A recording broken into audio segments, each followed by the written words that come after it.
GoPro is making its own drone, Deezer files for an IPO, and the best iPhone review you will ever read. Oh, and we're live from TechCrunch Disrupt. It's Tuesday, September 22nd, and this is Crunch Report. Hello, everybody. We're back at Disrupt again, but let's get right into the news. TechCrunch's Matthew Panzarino just published an incredibly in-depth iPhone 6s and 6s Plus review that I cannot recommend highly enough, especially if you're still on the fence about whether or not you want to upgrade.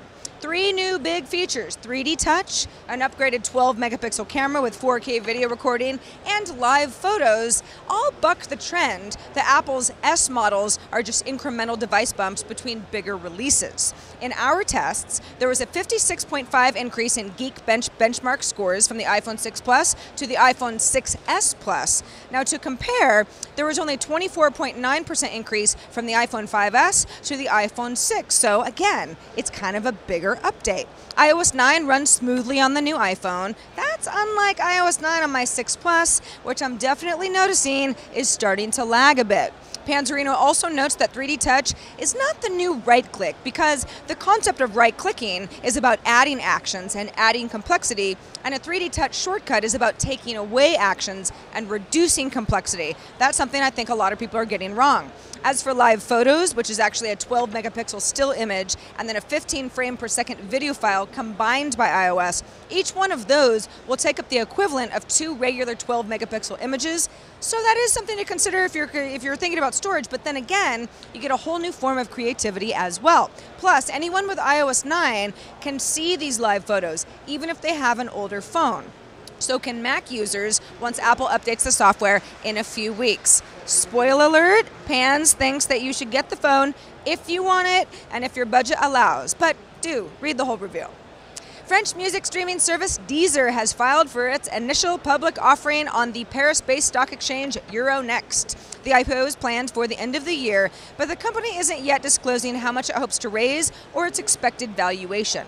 But we have some ideas. Bloomberg reports that the transaction could value Deezer at about 1 billion euros, that's about $1.1 billion, which would put it in unicorn territory. And I just learned today, in Europe, it's called a Eurocorn, or at least one person told me that. Deezer was founded back in 2007 and competes with streaming services like the mighty Spotify and relative newcomer Apple Music.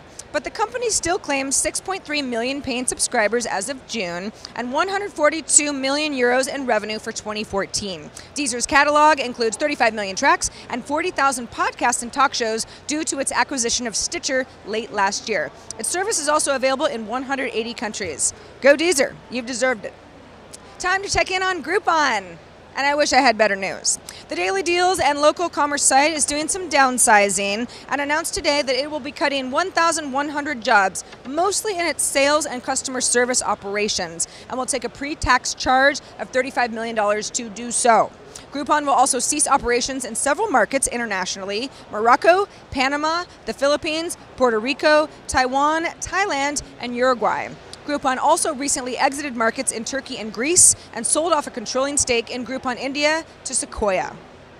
GoPro founder and CEO Nick Woodman confirmed on stage here at Disrupt earlier today that the company is working on a GoPro drone, one of its own drones, and that development is on track for the first half of 2016. GoPro also announced the GoPro for a Cause program that's for nonprofit organizations, and Woodman says that they're going to be lending technical support, production support, financial support, and even marketing support, with partnerships in place already for St. Jude Children's Research Hospital, Mauli Ola, and Bicycles Against Poverty.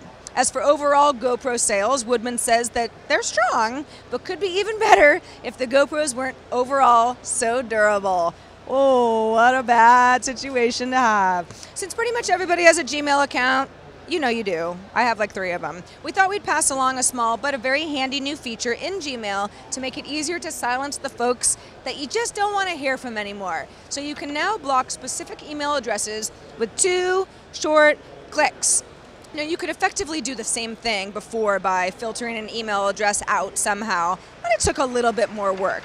Now, whenever you're getting a lot of email from somebody, or maybe it's just somebody you never want to hear again, it's just easier to ban them from your inbox completely. And if you change your mind, unblocking is just as easy.